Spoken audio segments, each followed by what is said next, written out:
Veliki pozdrav, dragi ljudi! Dobrodošli u još jedan video o krstarenju. Dakle, ovo je drugi deo. Ukoliko ste kojim slučajem propustili prvi deo, obavezno ga pogledajte jer se već nalazi na našem kanalu. U prvom delu smo obrađivale celokupnu proceduru koja se prolazi do momenta ukrcavanja na brod. U ovom delu obrađujemo sve ono što možete vidjeti, doživjeti, probati nakon ukrcavanja na brod. Zato hajde da vidimo kako izgleda samo krstarenje. Krećemo! Kada stignete do svojih kabina, pre isplovljavanja bit ćete pozvani preko razglasa od strane osoblja broda da pohađate obuku za spasavanje. Dakle, zlu ne trebalo, pre svakog putovanja organizuje se ova jedna kraća obuka. Nemojte se plašiti, zvuči ovako malo možda zastrašujuće, ali definitivno nije tipa vojne vežbe. Ono što će biti vaša obaveza jeste da preuzmete pojaseve za spasavanje koji se nalaze u vašem ormanu, da izađete sa njima, da ih postavite na sebe, da prođete putem koji bude naznačen od strane osoblja i od strane strelica, vizualnih momenata kojim možete pratiti, dakle, da bi stigli do određene tačke koja je namenjena za vaš deo broda. I onda će vam održati kraću obuku u tom smislu kako se pravilno postavlja taj pojas za spasavanje, proverit će vam da li ste se dobro upasovali i u suštini to je to. Znači, traje 7, 8, 10 minuta i ništa nije toliko strašno, dakle, samo opušteno, bitno je samo da sa sobom ponesete pojaseve za spasavanje. Ova obuka je inače obavezna. Ukoliko se ne odazovete, pozvaće vas još jednom, ali ukoliko se desi da se ni na drugi poziv ne odazovete, u tom slučaju bit ćete dužni da platite kaznu od 1350 evra koliko ona trenutno iznosi. Ovo nije jedina kazna koju možete platiti na brodu. Naznačene su situacije u kojima se to može desiti, pa je jedna od njih, recimo, da ne smete da bacate u WC šolju bilo šta što nije papir koji su oni odredili da može da se koristi za ovu vrstu putovanja. Jasno je naznačeno u svakoj kabini da sledi kazna od 60 evra, kako se ne varam, za slučaj da se zapuši šolja i da se u njoj pronađu elementi koji nisu smeli da se nađu tamo. Korišćenje interneta na brodu se dodatno naplaćuje i cene nisu ni niske ni povoljne.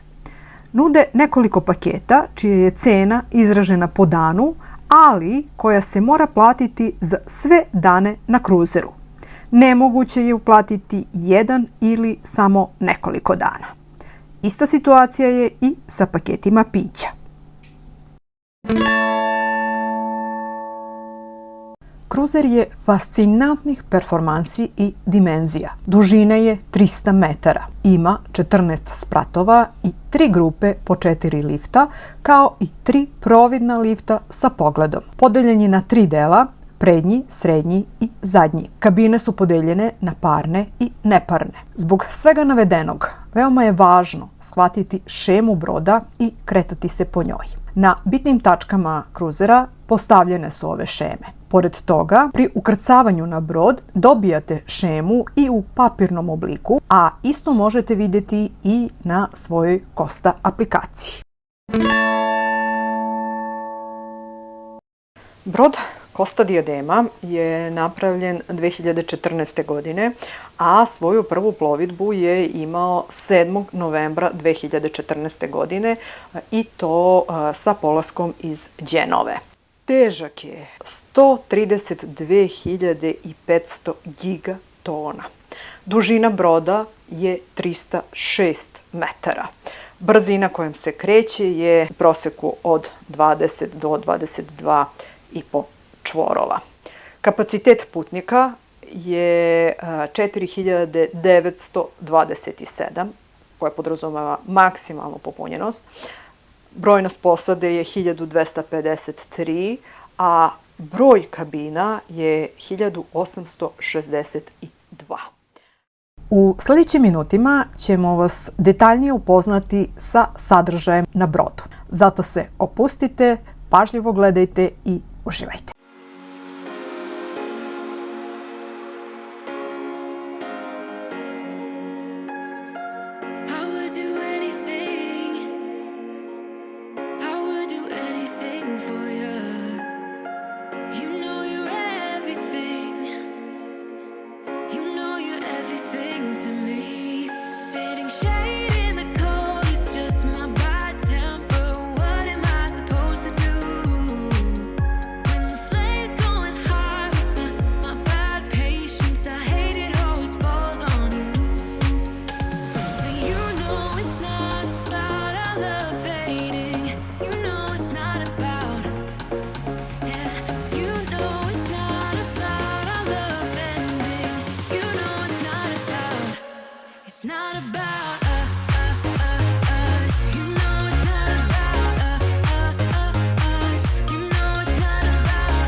Somehow you're fine with it, even when I'm chaotic. You see the shade in the cold, it's just my bad temper. What am I supposed to do when the flame's going high with my bad patience? I hate it always falls on you. But you know it's not about our love fading. You know it's not about, yeah. You know it's not about our love ending. You know it's not about, it's not about us. You know it's not about us. You know it's not about us. You know it's not about us.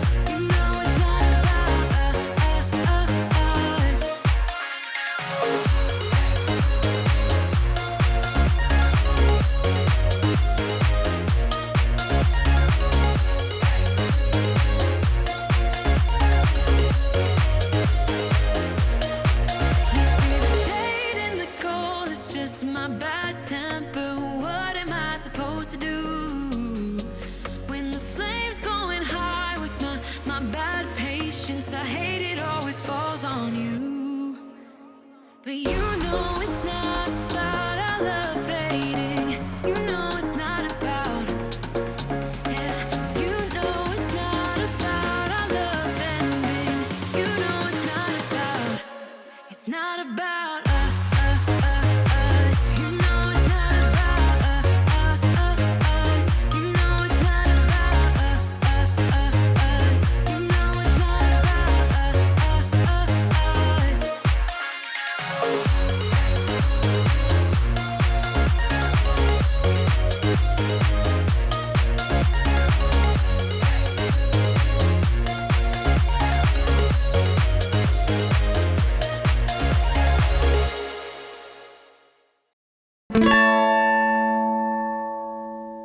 Verovatno ste čuli da krstarenje podrazumeva malo zahtevniju pripremu u pogledu garderobe.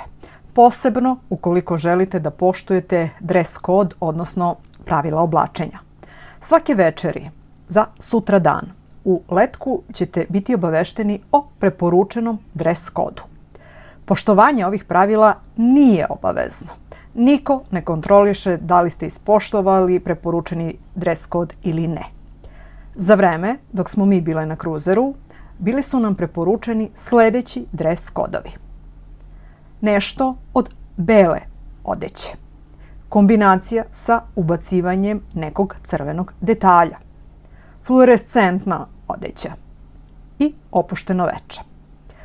Pored ovoga, svi se posebno pripremaju za specijalno svečano gala veče koje podrazumeva susret sa kapetanom broda. Iskreno, mi smo bile malo razočarane programom za to veče, jer se sve svelo na fotografisanje od strane profesionalnih fotografa, putnika sa kapetanom, ali svakako je prijelo vidjeti sve putnike na kruzeru maksimalno elegantno doterane.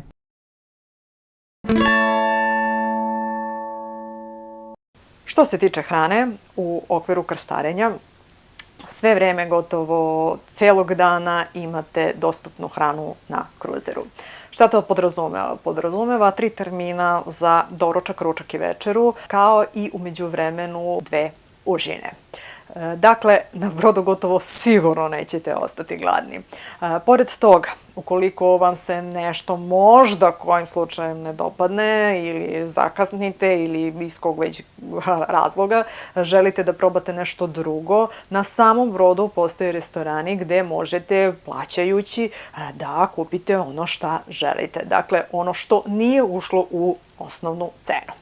Međutim, ono što moram da istaknem, barem ovdje na ovom brodu, na Costa Diademi, hrana je savršena. Bukvalno je toliko veliki izbor onoga što možete probati da za mnoge stvari nismo znali ni da postoje, a kamoli kakvog su ukusa. Dakle, ovo je za nas barem pravi gastro raj, tako da mislim da je apsolutno neosnovano negde plašiti se toga da li ćete ostati gladni ili ne i da li će vam se dopasti ono što jedete ili ne.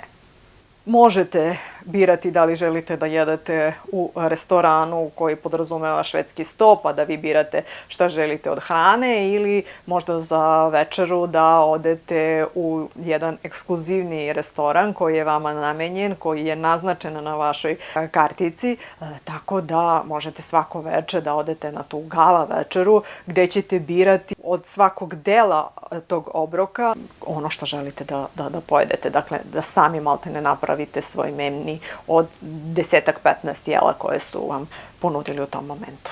Sve što smo probali tamo bilo je vrhunskog kvaliteta, tako da nema nikakvih bojazni da ćete ostati gladni, sasvim sigurno. Kada govorimo o uslovima za život, skrenut ću vam pažnju evo na temperaturu. Jako je dobra stvar što u kabini sami možete da podešavate temperaturu onako kako vama odgovara u bilo kom momentu. Bilo da želite hlađenje ili grejanje, sve vam je na raspolaganju u svakom delu dana i noći. Što se tiče zajedničkih i javnih prostorija koje svi koristimo, tu radi klima, vrlo umerena i neće vam biti, barem nama nije bilo ništa neprijatno, dakle u svakom momentu, ukoliko vam možda i trenutno bude malo hladnjikavo, grnut ćete se nečim i neće biti nikakvih posebnih problema. Dakle, nisu ekstremne temperature u odnosu na ono što smo mi negde navikli. Što se tiče udobnosti, krevet je fantastičan. Iskreno, skoro nisam kvalitetnije spavala u kontinuitetu po 7-8 sati, dakle fantastičan je. Dakle, u tom smislu što se tiče spavanja, relaksacije, odmora, nećete imati nikakvih problema. Još jedno pitanje koje se često ponavlja jeste to da li se osjeća ljuljanje broda. Mi ovih dana imamo savršene uslove za plovidbu i bukvalno ne osjećamo ni kretanje broda, a kamoli neko lelujanje i ljuljkanje ili bilo šta nešto slično nalik tome. Neretko se dešava da smo i mi u dilemi da li je brod uopšte krenuo iz luke ili ne. Toliko o tome koliko se osjeća njegovo kretanje, odnosno koliko je sve to lagano i fluidno. Kada brod uplovi u luku, apsolutno je vama na volji šta želite da radite. Možete sve vrijeme da provedete na brodu i da bukvalno 7-8 dana ne napuštate brod. S druge strane, imate mogućnost i da napustite brod. Možete birati neku od ekskurzija koju će organizovati sam brod, kruzer. Postoje posebni šalteri gdje možete da kupite karte za ove ekskurzije, ali možete i nesmetano sami da izađete sa broda i da organizujete svoje vrijeme onako kako vi želite. Bitno je da znate da od luke, odnosno od mesta gde se usidri brod do nekog gradskog jezgra ima nekoliko kilometara. Tako da imajte na umu da ćete vrlo često biti dovedeni u situaciju da vam je potrebno da možda do gradske luke, odnosno do grada, od luke do grada, pređete 3, 4, 5 kilometara. Iz tog razloga je ponekad isplatljivije i pametnije radi uštede u vremenu angažovati transfer koji se organizuje odavde od dolaska kruzera, dakle do gradskog jezgra, ili pak uhvatiti neki vid javnog saobraćaja kako bi stigli što pre upravo do tog gradskog jezgra. U Civitavecchiji je recimo bila situacija da grad Civitavecchia organizuje lokalni javni prevoz od tačke gde vi napustite brod do železničke stanice Civitavecchia, koja je glavna konekcija posle za najčešće Rim, jer se nalazi na sat i po vremena vožnje do Rima. Ali vi u krajnjem ne morate ni ići do Rima. Mi smo recimo propustili tu šansu da ponovo obiđemo Rim. Razlog je bio taj što smo imali u vidu vreme koje je potrebno da stignemo do Rima i vreme koje je potrebno da se vratimo nazad, i da bi to u suštini bilo možda 3-4 sati samo slobodno po Rimu, gde bi verovatno samo prozujele pored tačaka koje smo već nekoliko puta obišle, te smo iz tog razloga odlučile da odemo malo bliže. Sa železničke stanice Civitavecchia mi smo otišli do Santa Marinelle, koja je bukvalno sledeća stanica od Civitavecchije, koja podrazumeva vožnju od 7-8 minuta vozom, i tamo smo proveli veći deo dana. Nakon toga smo se lagano vratili, ponovo uhvatili autobus od Civitavecchije do luke, i eto tako, na taj način, koristeći javni prevoz koji je košta 6 € u jednom pravcu, mi smo obišli ono što smo želeli. Dakle, sve su ovo neke varijante koje možete koristiti za obilazak gradova sa broda. Nakon toliko predivnih momenata na kruzeru, teško će vam pasti jutro kada morate da ga napustite. Veče pre iskrcavanja imate obavezu da do 23 časa izbacite vaše velike kofere ispred sobe kako bi osoblje moglo da ih preuzme za isporuku u luku. Ručni prtljag ostaje kod vas. Imate obavezu da svoje kofere označite tagovima koji su vam ostavili u kabini i koji su određene boje. Sutradan ujutru do 8 časova treba da kompletno napustite kabine. Kada se brod usidri u luku, kada doručkujete, pratite mesto i vreme kada i gde treba da budete. Naše mesto okupljanja je bio teatar, i to za 9:30. Nakon toga sledi prozivanje boje taga. Kada prozovu vašu boju taga, to je znak da krenete ka izlazu broda. Evo nas ponovo u teatru. Odavde je zakazan polazak ka autobusima. Čekamo dozvolu da možemo da izađemo iz broda, i evo puštaju nam film gde nas svi pozdravljaju, svi pate za nama, kuvari, konobari, kapetani, osoblje. Mnogo nas pozdravljaju i žele nam sve najbolje.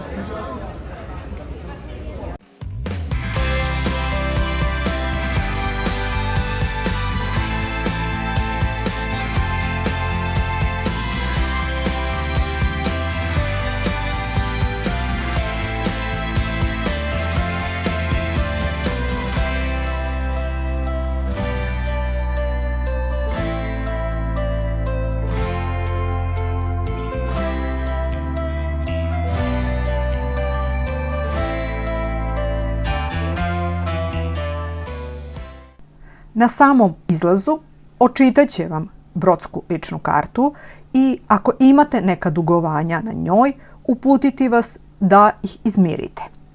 Nakon toga moći ćete da napustite brod. U luci su nas dočekali naši koferi. preuzimamo ih i vozimo do autobusa, smo mi grupno došli ovde. Ovo nije sve što ćete moći da vidite na našem YouTube kanalu. Spremamo vam još videa sa krstarenja kao i sa destinacija koje smo obilazile prilikom krstarenja. Zato obavezno zapratite naš kanal kako bi mogli da budete blagovremeno obavešteni o svim videima koje smo objavili. Trudile smo se da u ova 2 videa damo odgovore na sva pitanja koja možete postaviti, a koja su vezana za čin krstarenja.